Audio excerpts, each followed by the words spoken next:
안녕하십니까. SMB 한의원 염창서 원장이라고 합니다. 이렇게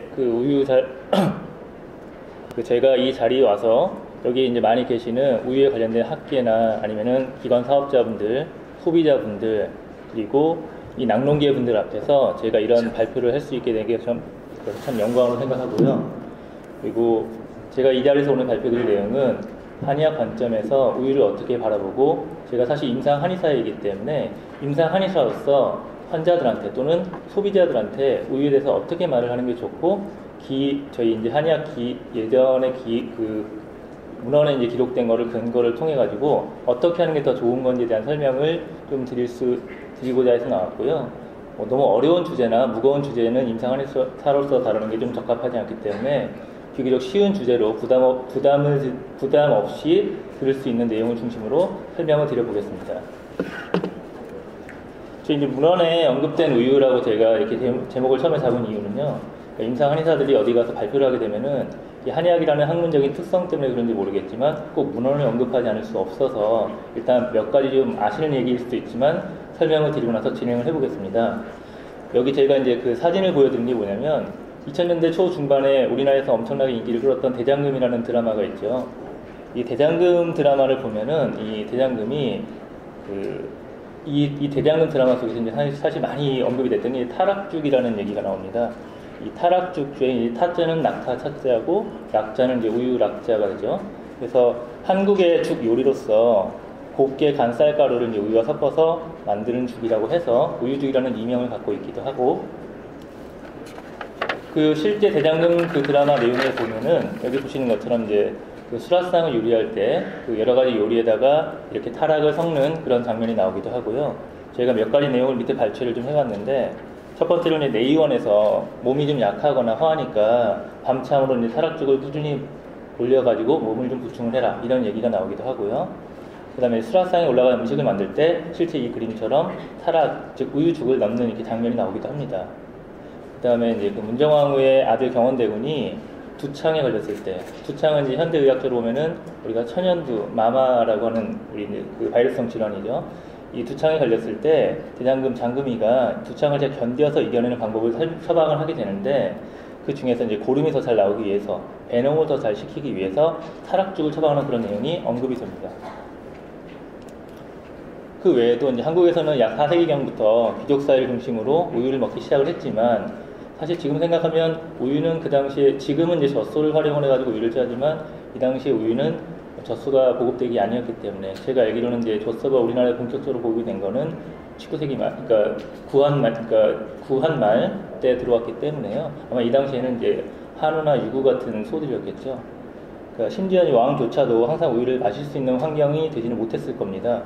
그리고 과거 한국에는 젖소가 없었기 때문에 우유는 소가 새끼를 낳았을 때만 잠시 구할 수 있었었고, 중요한 건 또 이제 우유가 신선하게 잘 배달이 돼야 되는데 그런 여건 자체가 상당히 힘들었었던 거기 때문에, 여기서 이제 말씀드리고자 하는 거는 이 당시에 타락죽 또는 우유죽 같은 우유 유제품에 관련된 얘기들은 상당히 귀한 음식 중에 하나였었고, 왕이 병에 걸렸을 때 원기를 회복시키기 위해서 먹는 그런 거에 하나였다라는 이제 그런 언급이 나오고요. 조선시대에서는 이제 서울 동쪽에 위치한 낙산에 왕실 전용 목장을 설치하고, 내의원에서 이제 직접 소젖을 채취를 해서 날씨가 추워지면은 왕의 건강을 위해서 이렇게 죽을 먹는 그런 내용들을 처방했다라는 언급이 나오기도 합니다. 삼국유사에 보면은, 삼국유사는 이제 사실 고려시대에 지어진 우리가 역사서죠. 처음으로 이제 락자라고 하는 것이 등장이 되기 때문에 거기서 이제 문헌적인 언급을 저희가 찾을 수 있고요. 그 다음에 또 이후에 후에 나왔던 문헌 중에 신라 시대에 있었던 음주잔 제호라는 표현이 납니다. 그래서 이 제호라는 한자가 맑은 술 제자와 오락 덕행이 호라고 하는 상당히 어려운 한자인데요. 그러니까 우유에다가 이 갈분을 타서 미음같이 쓴 죽이라고 하는 건데, 이 갈분이 현대 한의학적으로 이제 칡뿌리죠, 칡뿌리. 이 칡뿌리라고 하는 갈근의 가루를 갈분이라고 하는데, 사실 한의사들이 이 갈근이라고 하는 한약 때는 땀을 많이 배출시키거나 아니면은 뭉쳐있는 걸 좀 풀어주거나 해서 이제 감기에 활용을 하기도 하고, 숙취 해소에 활용을 많이 하기도 합니다. 그래서 예전에 이런 기록에 보면은 우유를 이렇게 갈분해서 이제 정제해서 만든 음식이 있는데, 이런 음식 중에서 5가지를 분류를 해서 유, 락, 생수, 숙수, 제호 이렇게 분류를 해서, 이 중에 이제 제호라는 부위가 가장 맛이 좋고, 참고로 이제 불교에서는 이 제호라는 의미가 가장 비교할 수 없이 좋은 맛이라는 의미를 갖는다고 해서 이런 언급이 나오는 걸 보면, 여기서 제가 말씀드리고자 하는 거는 예전에는 우유가 상당히 귀하고 고귀한 음식이었다라는 이제 언급입니다.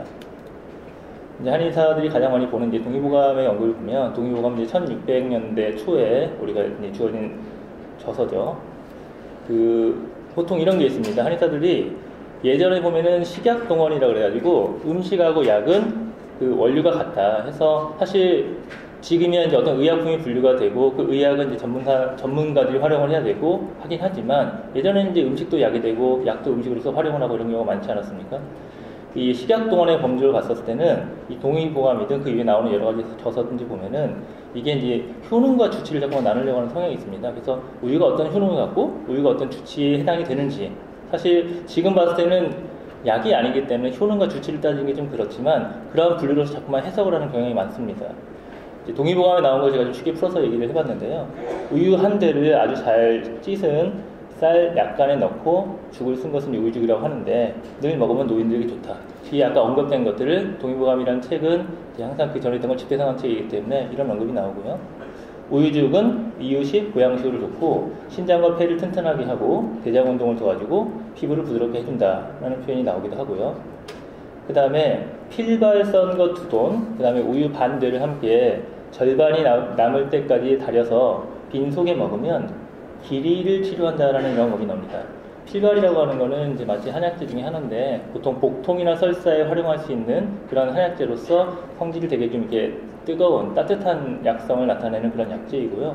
거기다 이제 우유를 같이 넣어가지고 죽을 끓이면은, 기리라고 하는 게 뭐냐면 지금 봤을 때는 뭐 이질 또는 뭐 이런 설사병의 일종이라고 이해를 하시면 됩니다. 이 설사병의 일종은 한약재로 몇 가지 분류를 나눴는데, 그 중에 하나가 이제 기리라고 해서 배거품 같은 설사를 하고 뱃속에 인원이 심하게 땡기는 어떤 형태를 나타내는데요. 당태종이 기리를 알아가지고 백병으로 이제 치료를 잘 낫지 않았었는데, 그 어떤 호위병이 우유탕에다가 요걸 만든 걸 전탕을 해가지고 복용을 했더니 즉시 나았다는 그런 기록이 나옵니다. 그 다음에도 이제 본초강목이라는 책은 사실 그 명나라 때 이시진이라는 그런 분이 만든 본초학의 집대성한 책이고, 이게 이제 동의보감보다 좀 전에 만들어진 책인데요.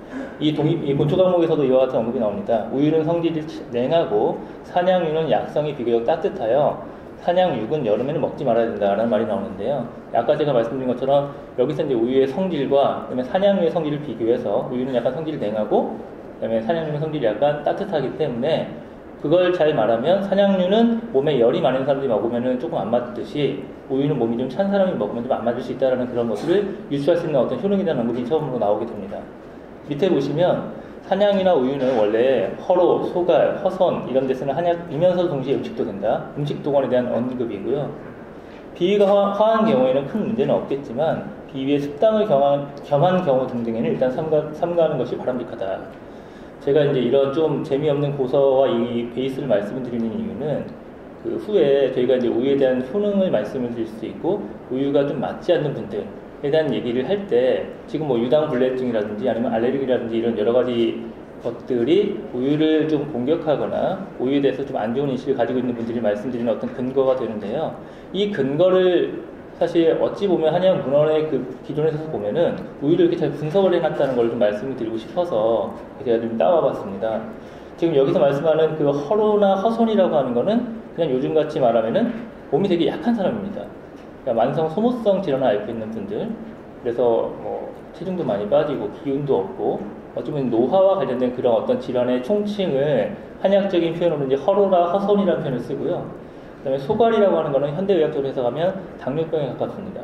그래서 이런 것들을 치료하는데 효과가 있다라는 그런 어떤 문헌적 근거가 되고, 그 다음에 보면 비허나 비허가 있는 경우, 비위가 허한 경우에는 별 상관이 없지만 비허의 습담을 겸한 경우에는 좀 조심해라라는 말이 뭐냐면, 지금 생각할 때 이 비허와 습담이라고 하는 게 사실 한의사들이 어떤 환자를 진료하고 진단하는 어떤 포인트가 되긴 하지만, 좀 가까운 게 알레르기나 아니면 유당불내증이라고 현재 보여지는 그런 환자군에 좀 가까운 집합입니다. 따라서 아마 예전에도 사실 많은 경험이 있지는 않았겠지만 이런 것들을 봐서 우유를 먹고 되게 몸이 도움이 많이 되거나 이런 것도 있겠지만 약간 불편한 것들을 조심해서 신중하게 사용해야 한다라는 것들에 대한 기록이 남아있는 것을 제가 확인할 수 있습니다.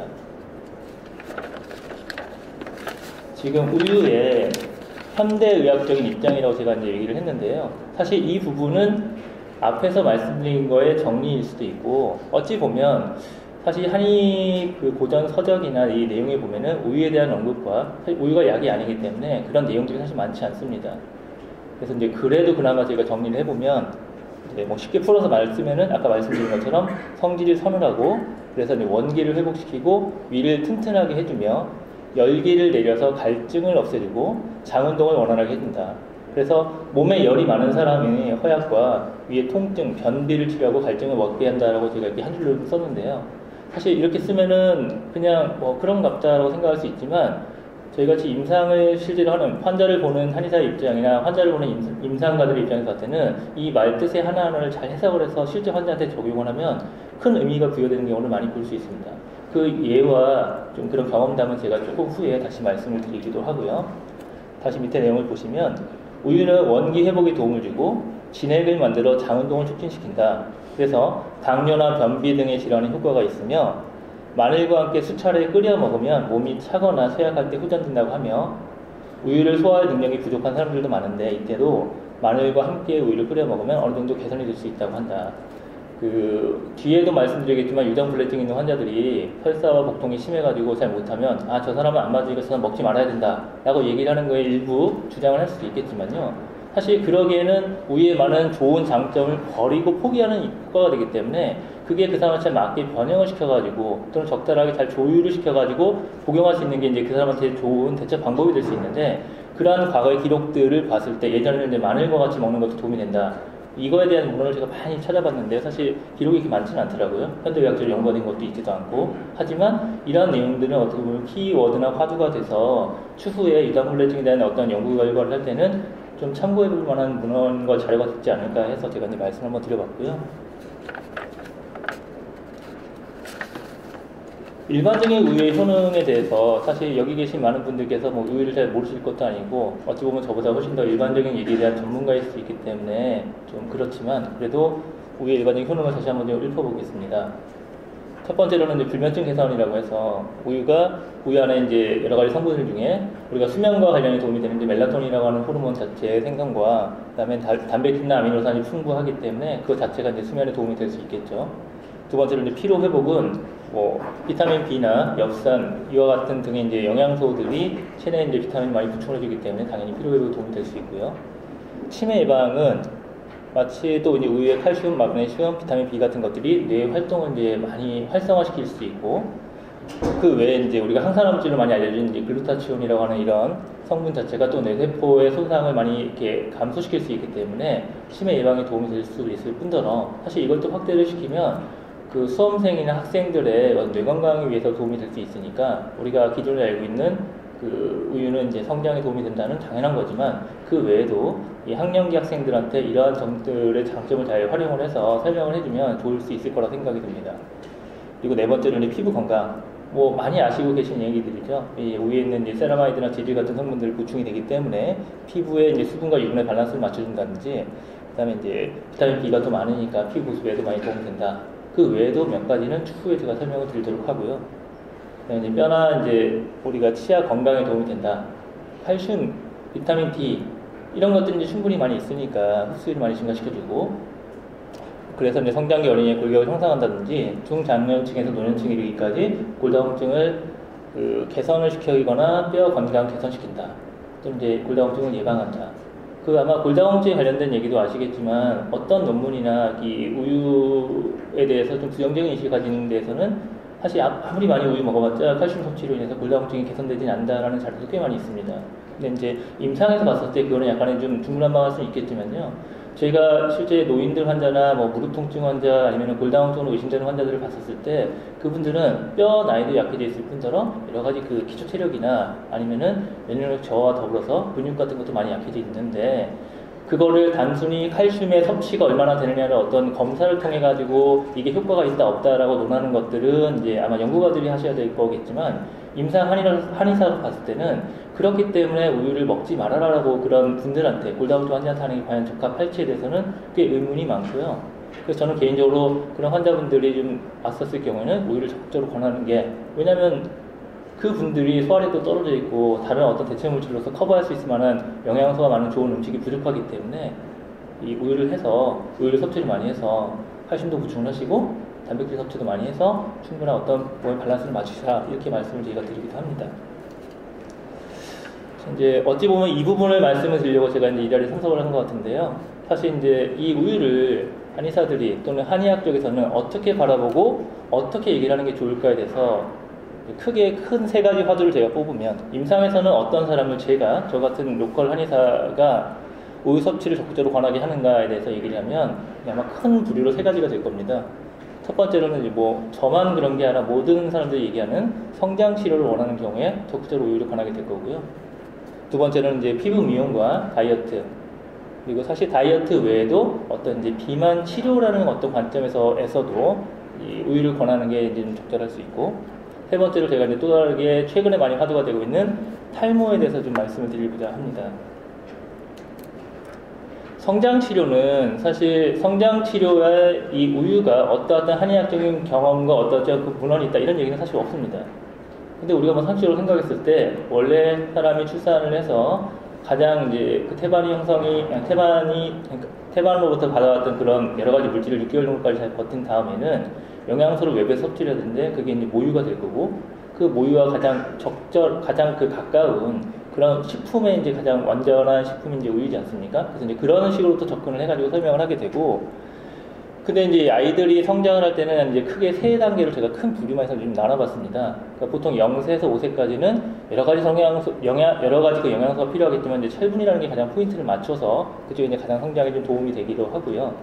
그 다음에 이제 6세부터 10세까지는 단백질이 제일 주된 포인트가 되고, 그 다음에 이제 11세부터 15세까지는 2차 성징기에 관련된 시기이기 때문에 칼슘 섭취가 이제 아무래도 성장에 가장 중요한 포인트가 되는데, 임상의들한테 성장을 위해서 어떤 게 좋아요? 라고 물으면 사실 답은 뻔합니다.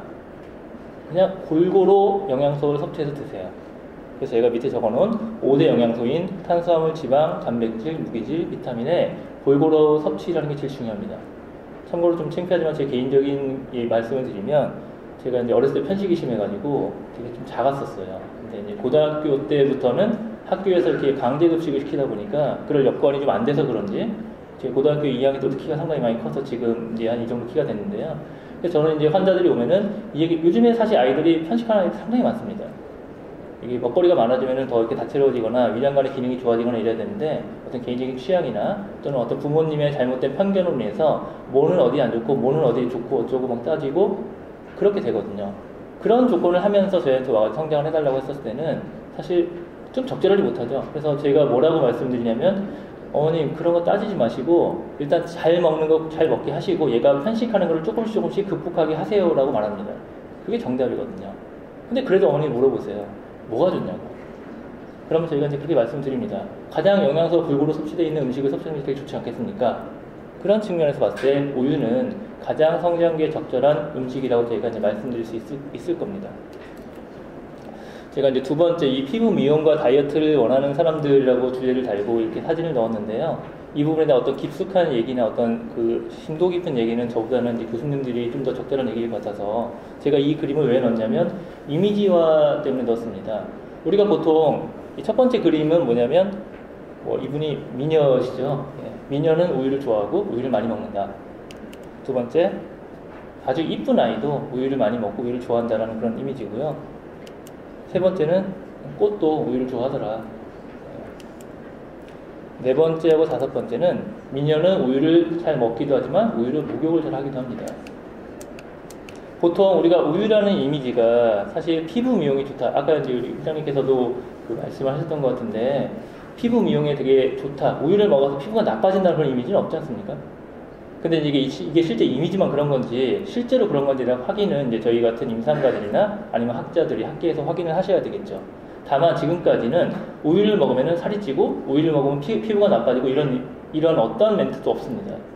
근데 그러면 거꾸로 우유를 먹으면 피부가 좋아지고 우유를 먹으면 살이 빠지느냐, 다이어트 효과가 있느냐에 대한 얘기를 검증을 해 나갈 필요가 있을 거라고 생각합니다. 왜냐하면 요즘 시대의 화두는 미용과 다이어트가 아주 큽니다.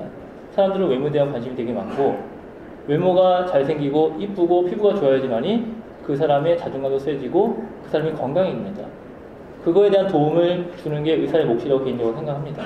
그런 측면에서 제가 이런 얘기를 해봤고요. 실제 이 우유에 이제 유청 단백질이라는 게 있죠. 유청 단백질은 이제 콜라겐 생성으로 인해서 피부 탄력을 높여주고 주름을 완화시켜주고, 그다음에 이제 지질과 세라마이드에 이제 피부 수분 공급을 해주고 있습니다. 그래서 이런 성분적인 거는 아까도 말씀드린 것처럼 그로 인해 가지고 우유가 피부 미용이 좋다라고 말씀드릴 수 있고요. 그 다음에 이제 우유에 이제 아하라는 성분, 알파 하이드록시 애시드라고 하는 이 아하 성분은 피부에 이제 각질 제거 효과가 있기 때문에 필링의 재료로 쓰이고 있으니까 그런 효과가 있습니다. 근데 그거 외에도 제가 또 하나 말씀드리고 싶은 게 뭐냐면, 우유는 앞서 제가 우유의 효능을 말씀드릴 때 변비 치료와 장 기능 개선에 효과가 있다고 말씀을 드렸습니다. 그래서 변비 치료와 장 기능 저하에 도움이 되기 때문에 이게 그러면 피부와 다이어트와 무슨 관계가 있느냐? 제가 이제 한의학적인 어떤 기본 이론에 대해서 이 부분을 조금 설명을 드려야 될 것 같은데요. 한의학적으로 피부의 주된 장기인 폐와 대장은 상통하며 장 기능이 좋아지면 피부가 깨끗해지는 경우를 임상에서 흔히 볼 수 있다. 이 말씀이 무슨 말씀이냐면, 폐 대장 상통이라는 어떤 한의학적 기본 이론이 있습니다. 그러니까 이 폐 대장 상통은 우리의 그 오장육부가 있지 않습니까? 그럼 오장육부에서 각각의 뭐 간장, 심장, 비장, 폐장, 신장은 외부의 어떤 다른 장부와도 연관이 있고 외부의 어떤 조직기관과도 밀접한 관련이 있기 때문에 치료를 하거나 그 사람의 관리를 할 때는 그쪽을 같이 신경 쓰면 훨씬 더 효율적일 거다라는 그런 기본적인 이론이고요. 그런 관점에서 폐라고 하는 장기는 대장이라고 하는 이 부와 상통이라는 표현을 써서 이 폐라고 하는 장기 기능이 좀 떨어지면 대장이 좀 안 좋아질 수 있고, 그래서 폐라고 하는 장기의 기능을 개선시키기 위해서는 대장의 기능을 좋게 하면은 개선되는 경우를 많이 볼 수 있다라는 어떤 개통성에 대한 얘기입니다. 그리고 피부라고 하는 거는 피부는 이제 어떻게 보면 외부의 어떤 발현 기관인데, 피부는 폐라고 하는 장기의 외부 발현이다. 또는 이제 한의학 고서에는 폐주 피모라라는 표현이 나오기도 합니다. 폐는 피모를 주관한다라는 뜻인데, 이런 표현으로 봐서 피부의 문제는 우리가 한의사들이 기본적으로 저 사람이 피부에 트러블이 있거나 피부에 문제가 있는 것을 치료할 때의 관점은 폐라고 하는 장기를 다스릴 생각을 합니다. 그래서 그에 맞춰서 치료를 하거나 처방을 내리겠죠. 근데 그게 잘 안 되는 경우가 있습니다. 그럴 경우에는 대장을 같이 다스립니다. 그러한 측면에서 봤을 때 대장의 기능이 좋아지거나 대장의 문제를 잘 해결시켜주면은 피부가 깨끗해지는 경우를 참 많이 볼 수 있습니다. 이거에 대한 이해는 사실 상당히 저도 이제 제가 임상을 16년이 좀 넘게 알레르기 환자를 많이 보고 있는 입장에서 아토피 환자나 뭐 두드러기 아니면은 기타 뭐 피부 알러지 환자를 봤었을 때 많이 경험하게 되는 거긴 한데요. 그냥 아주 쉽게 단순한 예를 제가 적어봤습니다. 그러니까 여성들이 피부 뾰루지가 아침에 일어나면 피부 뭐가 많이 생겼어요. 피부에 뭐가 뾰루지가 생겼어요. 뭐 이런 얘기 많이 하지 않습니까? 피부톤이 나빠졌어요. 근데 그런 환자들 제가 임상에서 보면은 거의 대부분 환자가 변비 환자입니다. 또는 장 기능이 안 좋거나 장 트러블이 있거나. 그래서 이런 환자들 같은 경우에 변비를 개선시켜주거나 장 트러블을 많이 개선시켜주면은 심한 정도의 의학적인 문제가 있는 경우가 아니라 피부의 톤을 개선시킨다든지 피부의 작은 뾰루지나 트러블 같은 것들은 바로 그냥 개선시켜버릴 수 있는 효과를, 경험을 많이 볼 수 있기 때문에 우리가 우유가 장 기능을 개선시키고 변비의 치료에 도움이 된다면 그로 인해서 우유 성분 자체도 피부에 도움이 되지만 우유가 들어감으로써 우리가 인체 생리학적으로 장 기능과 폐 기능을 좋게 해서 호전시키는 그런 반응을 많이 보게 될 수 있기 때문에 제가 이런 예를 한번 들어봤습니다. 그리고요, 여기에는 없는데 제가 기사를 얼마 전에 기사를 하는 곡이 있어서 한번 이렇게 참고로 한번 들어봐 주셨으면 좋겠는데요.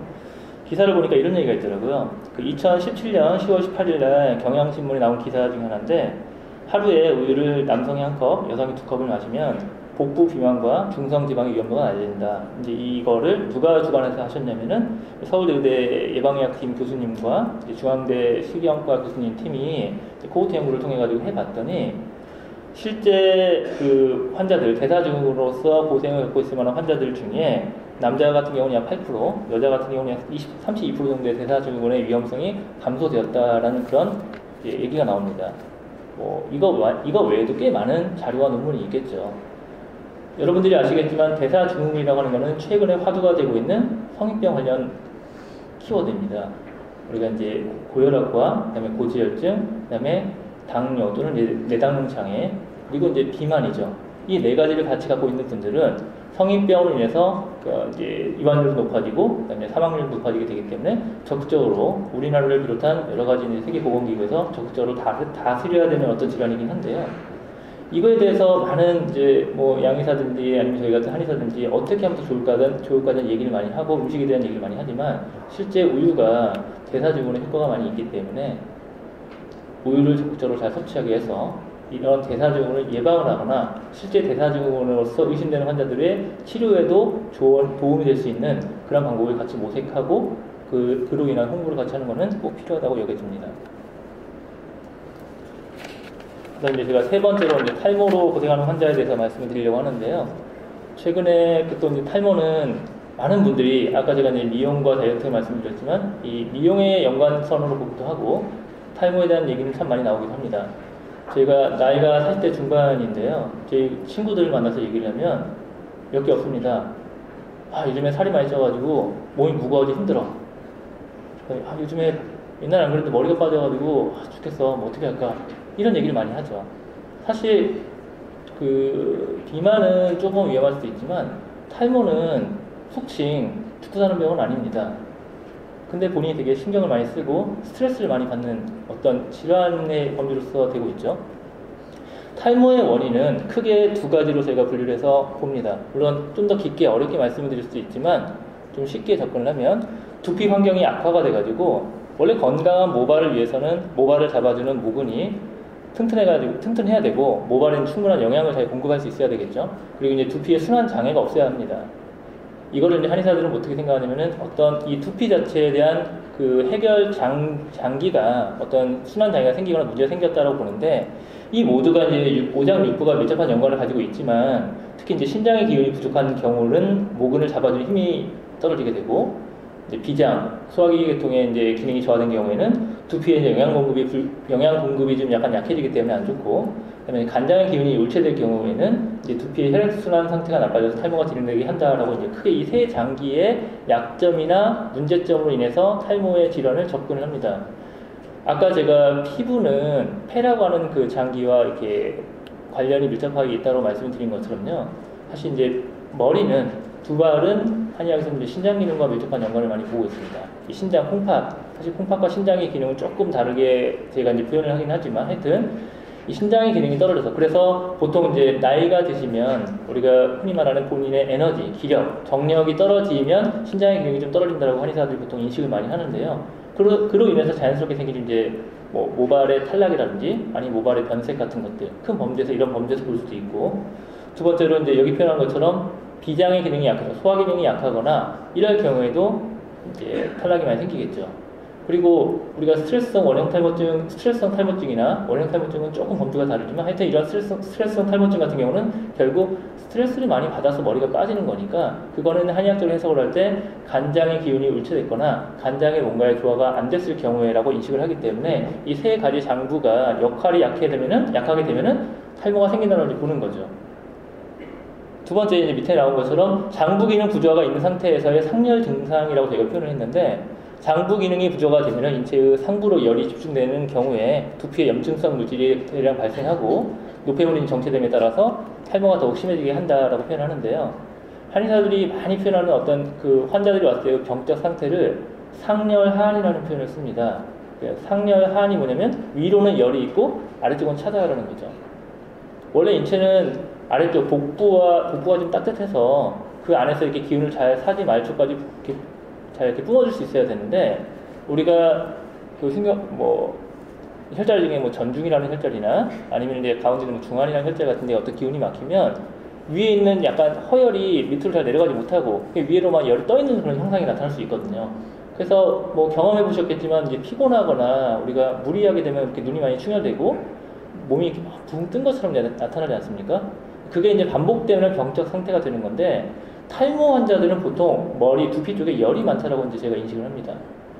그래서 그 열을 잘 가라앉혀 줘야지만이 되고, 그런 측면에서 뭐 관리를 할 때 모자를 쓰는 거나 가발을 쓰는 게 별로 좋은 측면은 아닐 수도 있지 않습니까? 근데 이 열성을 가라앉혀주는, 그래서 어떤 그 위로 떠있는 상열하는 상태를 좀 개선시켜줄 수 있는 방법을 가지고 이제 제가 이제 치료에 모색을 하는 게 탈모 치료의 관점이 되겠죠. 그리고 두 번째로는 그러니까 신장이나 비장이나 간장의 부조화나 그로 인한 약점들을 잡아가지고 그거를 개선시켜주는 게 이제 탈모 치료 관점이 될 텐데요. 그래서 이제 탈모로 고생하는 환자들한테 탈모에 좋은 음식은 어떤 게 있을까를 한다면, 앞서 말씀드린 것처럼 그런 형상을 개선시켜주는 데 도움이 되는 음식이 아마 좋은 음식일 겁니다. 그래서 보통 이제 우리가 흔한 얘기로는 양질의 단백질 섭취를 하고, 비타민이나 미네랄이 이제 풍부한 음식 섭취가 제일 중요할 거고, 두 번째로는 상열감을 없애주는 데 도움이 되는 음식 섭취가 중요하다. 저희가 다이어트 환자를 임상적으로 보면요, 다이어트 환자들이 살을 빼려고 하잖아요. 젊은 여성들이. 그러면 별로 좋은 방법은 아니지만 며칠을 이제 굶습니다. 뭐 단식을 하거나 절식을 하거나. 그러면 그분들이 와서 호소하는 게 뻔해요. 원장님, 저희가 살이 좀 빠진 것 같긴 한데요, 머리가 빠져요. 이런 얘기 꽤 많이 듣거든요. 그게 이제 흔히 말하는 필수 어떤 우리 아미노산이라든지 무기질이라든지 비타민 같은 게 부족해서 생기는 현상이라고 식품문제학자들은 말씀을 하십니다. 이제 그 말씀 맞고요. 그래서 그분들이 저한테 얘기를 하죠. 그럼 어떻게 할까요? 그럼 먹으세요. 근데 살 빼려고 살 뺐는데 어떻게 먹냐, 이런 얘기를 많이 하게 되는데, 어떤 게 더 중요하냐 관점에 따라 다르겠지만, 그럼 어떤 음식이 가장 적절하냐, 그분들이 궁금한 건 그거거든요. 먹으라는 제 답을 드리려고 하는 게 아니라, 저 이런 상태인데 어떤 음식이 제일 좋을까요? 이걸 궁금해 하는 거겠죠. 그러면 말을 풀어서 얘기하면은, 저기 칼로리는 되게 적고요, 단백질과 그다음에 무기질이 풍부한 그런 좋은 음식을 먹으세요. 이게 제가 드리는 답인데, 그게 뭐냐고 라고 이제 물어보게 됩니다. 그러면 이제 그거의 예는 여러 가지가 있겠지만, 그 예 중에 하나가 바로 이 우유가 될 겁니다. 우유는 아까 말씀드린 것처럼 상열감을 없애주고, 그 다음에 풍부한 영양소가 함유되어 있기 때문에 탈모 관리에 상당히 도움이 됩니다. 그리고 아래 제가 써놓은 것처럼 비타민 A, 비타민 D, 비타민 B2, 그 다음에 이제 케라틴 성분 같은 것들도 우유에 함유되어 있는 여러 가지 성분 중에 하나이지 않습니까?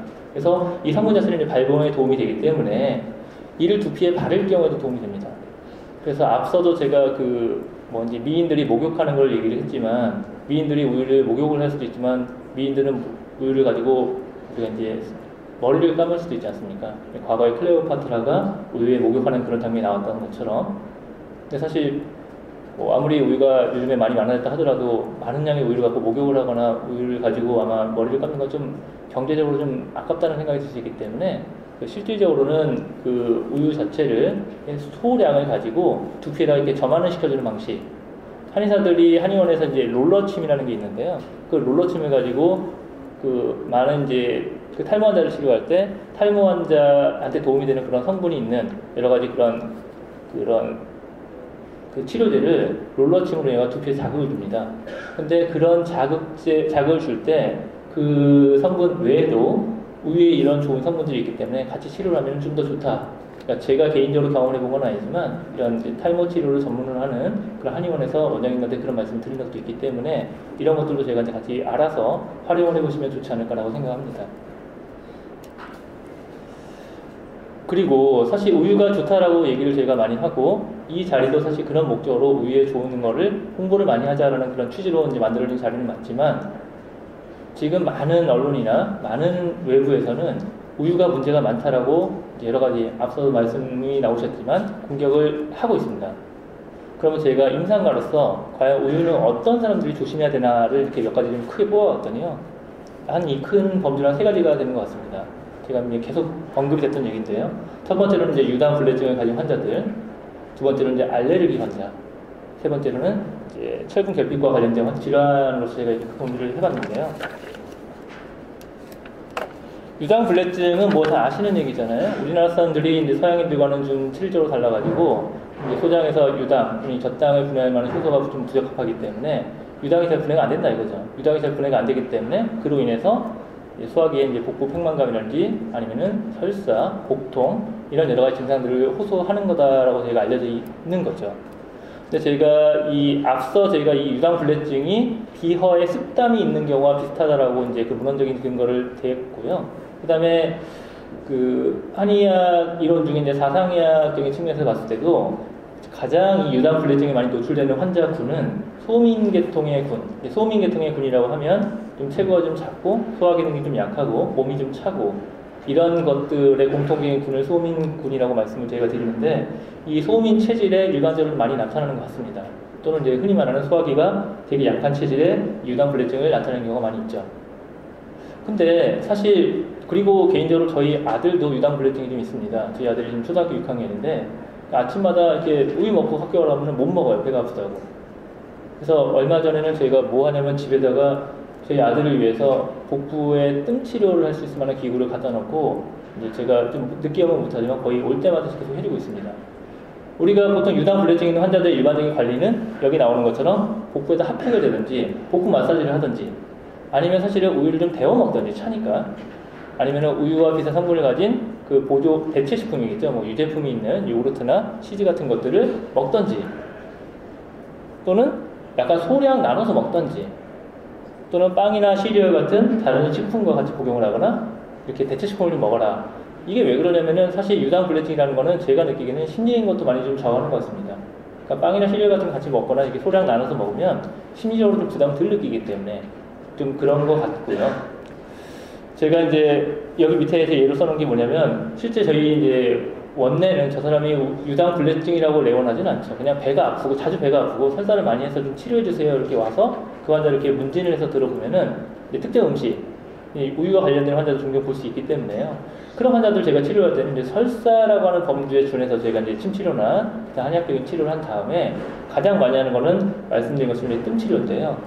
여기 저희 혈자리를 제가 좀 언급을 해놨지만 신골이라고 하는 거는 배꼽 위치를 얘기를 하고 중안은 배꼽에서 이 명치 끝가에 이제 가운데 정도, 관원은 배꼽에서 이제 아래쪽으로 한 4cm에서 5cm 정도 해당하는 부위, 기해는 관원과 신골의 가운데 정도 이런 정도의 크게 이제 네 가지 혈자리를 중심으로 해서 뜸 치료를 이제 물론 케이스 바이 케이스이겠지만 꾸준히 해주면 설사나 복통을 호소하는 것은 현저하게 많이 감소가 됩니다. 임상에서 상당히 많이 볼 수 있습니다. 그래서 제가 이제 이런 그림을 든 것처럼 이거는 이제 일반적인 뜸보다는 보통 요즘 한의원에서 왕뜸이라고 하는 그런 시술 기구인데요. 아마 왕뜸 치료는 물론 이 복통이나 유당불내증 외에도 여러 가지 정증을 목표로 할 수 있고 사실 건강에 유익한 도움이 되기 때문에 권하는 거지만 앞서 말씀드린 것처럼 유당불내증으로 내가 예민한 환자들 같은 경우에는 적어도 얘를 한 몇 번 정도, 한 개인적으로 봤을 때 한 6회에서 10회 정도만 하면은 증상의 감소는 많이 볼 수 있으니까 물론 이것과 비슷한 다른 치료 방법이 있다면 그걸 권해서 나도 개선을 시켜버리면 유당불내증은 어떤 학계에서 보고되는 그런 거와는 다르게 임상에서는 충분히 커버 가능한 질환군이라고 제가 생각을 합니다. 두 번째는 이제 알레르기에 대해서 말씀드리는데요. 우리가 이제 그 우유 알레르기, 참 우유를 싫어하는 사람들은 되게 좋아하는 용어고 우유 낙농가나 이렇게 되게 좀 싫어하는 만한 그런 어떤 의학적인 용어이지 않습니까? 위장관 알레르기라는 표현을 쓰기도 하고 이제 식품 알레르기라는 표현을 쓰는데 이 위장관 알레르기나 식품 알레르기는 상당히 많은 군의 종류가 있습니다. 근데 그 중에서 우유에 관련된 반응을 나타내는 것을 우유 알레르기라고 한다 이거죠. 근데 우유의 성분 중에는 이제 베타알부민하고 그다음에 카제인이라고 하는 성분에 의한 경우가 제일 많다라고 제가 보고가 되고 있고요. 우유를 보통 싫어하고 구토, 설사, 혈변, 항문주의 자결감, 불안, 흥분, 탈수, 쇼크. 근데 이게 만성이 돼버리면 이제 소화불량이나 영양실조를 나타내는 경우도 있기 때문에 이 군을 좀 의학적으로 접근하게 되는데 사실 우유의 섭취를 중단하면 증세가 없어지고 다시 마셨을 때는 이제 48시간 이내에 생기는 거를 우유 알레르기라고 하긴 하지만 이 우유 알레르기는 보통 1세, 3세 사이에 이제 가장 많이 생기고 그다음에 성인인 경우에는 별로 없다라는 그런 보고가 있기도 하고요. 이제 전 영화의 한 1에서 한 3% 정도 이제 있다라는 이제 그런 보고를 제가 본 적도 있는데 말씀드리고 싶은 거는 사실 만약에 어떤 음식이든지 간에 그 음식이 본인한테 체질적으로 안 맞아서 심한 알레르기 반응, 뭐 피부의 발적이라든지 아니면 흥분 상태라든지 몸에 심각한 부작용을 일으키는 경우라면은 그건 복용하지 않는 게 맞다고 봅니다. 근데 제가 여기서 말씀드리고 싶은 게 뭐냐면 사람들 중에 실제 임상에서는 이런 얘기를 많이 들어요. 알레르기라고 하는 질환은 사실 위장관 알레르기만 있는 게 아니죠. 알레르기는 제가 이제 비염 환자를 꽤 많이 보게 되는데 비염 환자, 알레르기성 비염 또는 아토피를 위시한 피부 알레르기, 뭐 천식 같은 어떤 기관지 질환도 알레르기 범주입니다. 그럼 문제는 뭐냐면 내가 우유 알레르기가 있으면 그로 인해 가지고 내가 알레르기성 비염이나 아토피가 생기는 건 아닐까? 라고 걱정하는 보호자분들이 꽤 많습니다. 그래서 그렇기 때문에 우리는 예방적으로 우유를 안 먹여야지 라고 저희한테 얘기하는 분도 많습니다. 저희가 이제 여기서 반드시 알아야 될 게 뭐냐면 그러면 그게 인과관계가 있는지 없는지를 따져봐야 되는데 아마 제가 정확하게는 몰라도 한 10년 정도 전에 이제 우유를 되게 싫어하는, 지금도 있는지 모르겠지만 우유를 되게 싫어하는 카페가 있습니다. 엔티밀크 카페라고 하는 게 있었었는데, 그 카페 보면은 이제 거기서 되게 주장하는 게 뭐냐면, 그 우유의 단백질이 이제 사람과는 맞지 않는 이성 단백질이기 때문에 그 이성 단백질 같은 경우는 알레르기를 유발하는데 근거가 그러니까 문제가 생긴다라는 어떤 정확한 과학적 근거 없는 그런 주장을 많이 해서 그렇게 얘기를 많이 하는 적도 있고요. 저도 좀 부끄럽지만 초반에 제가 이 알레르기 질환을 볼 때는 좀 많이 차단한 적도 있었습니다.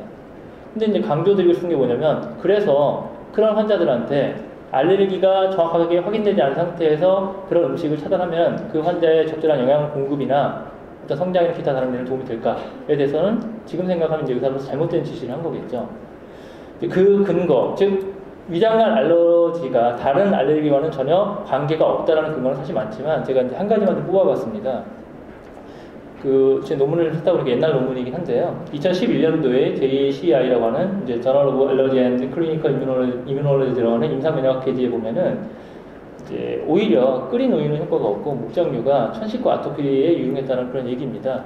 핵심은 8,334명의 학령기 학생들한테 800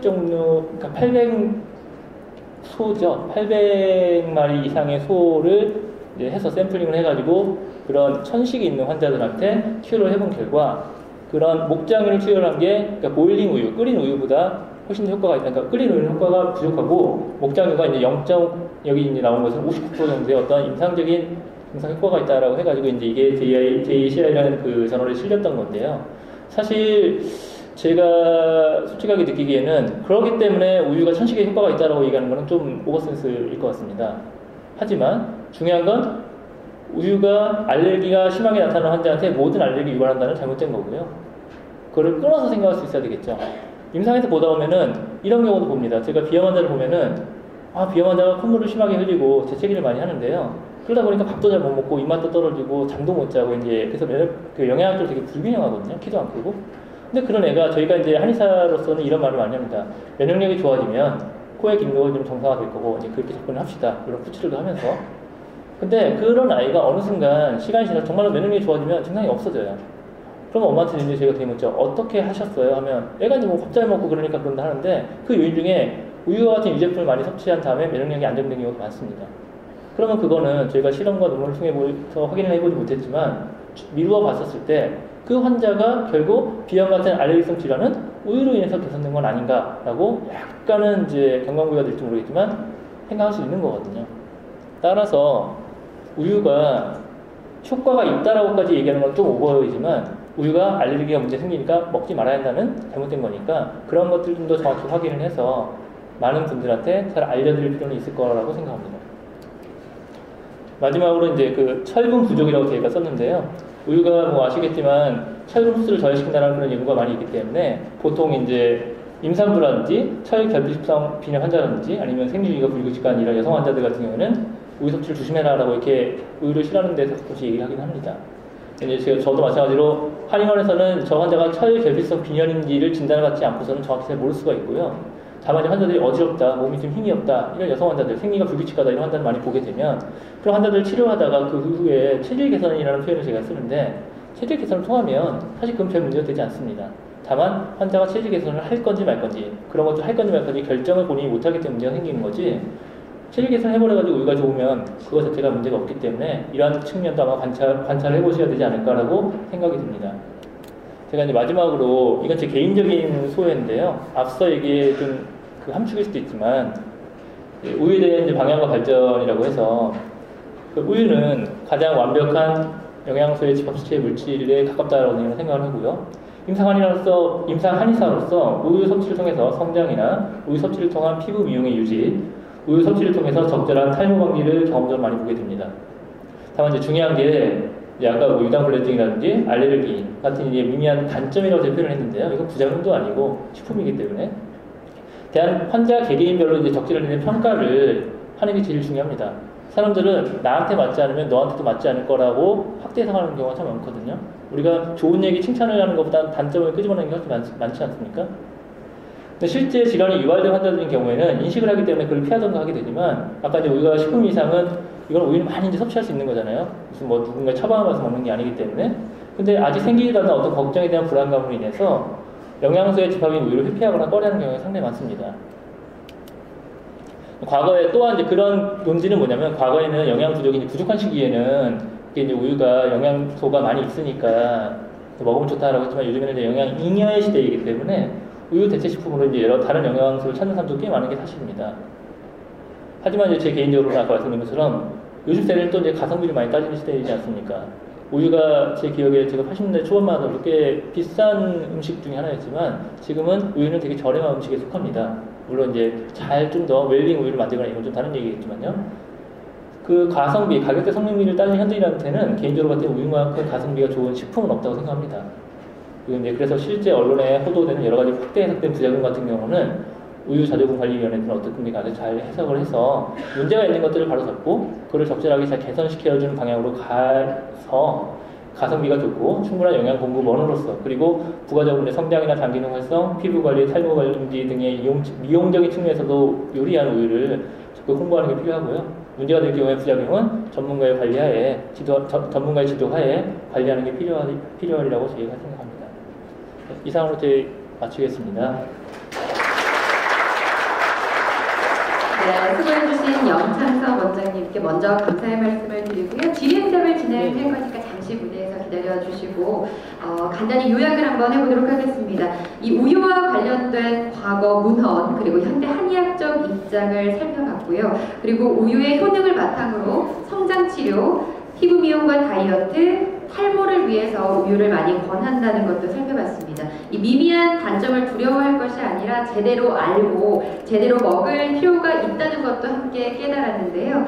자, 그렇다면 혹시 궁금한 점이 있으시다면 거침없이 손을 들고 질문을 해주시면 감사하겠습니다.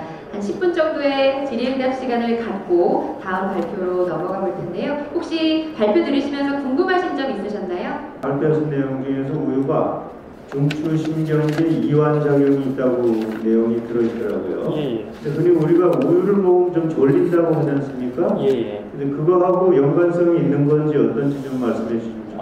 그 부분에 대해서는 아마 두 가지를 봐야 될 것 같습니다. 그러니까 보통 우유가 이제 우울증을 개선시키거나 아니면 이제 불면증을 개선시킨다라는 측면에서 봤을 때는 아까 제가 말씀드린 것처럼 그 우유에 있는 이제 그 성분 자체가 중추신경을 이제 이완시켜주는 그런 데 도움이 되기도 하고, 그다음에 이제 뭐 진통이나 진정효과 같은 경우는 가지고 뭐 오피오이드, 펩타이드 같은 것들을 활성화시킨다 이런 것들이 아마 성분적으로 나와 있는 것도 있고요.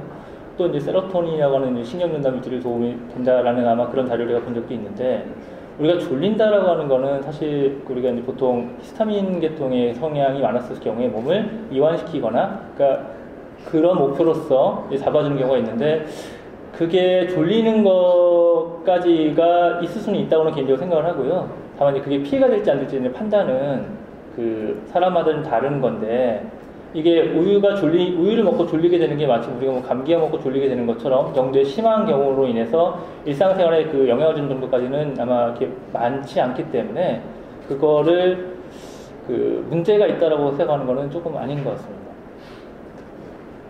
네, 고맙습니다. 혹시 또 다른 질문 있으신가요?